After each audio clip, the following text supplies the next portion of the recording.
Jeff Haskin, a local man. Dean! That's no taking, though, isn't it? Only potential suicide case. We don't have many vulnerable folk.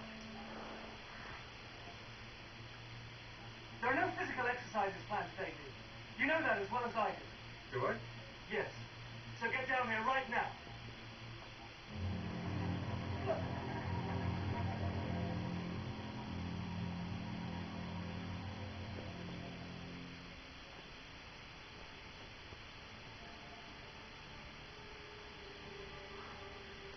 I'd say 10 out of 10 for that. Who's that man?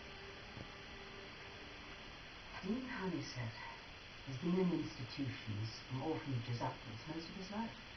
Someone had to help him. He's part of a rehabilitation scheme, yes. He needs to be reintroduced into society. Did you like that? Why did you know where he is? Yes. What does that mean? He's allowed authorized absence to do a part-time gardening job in the village. Where's he moving from, Jane? As a pure hospital unit. Then he must be committed to the country too. A long time ago, yes. 4 Dean's been lost in the system. Happens to a lot of people.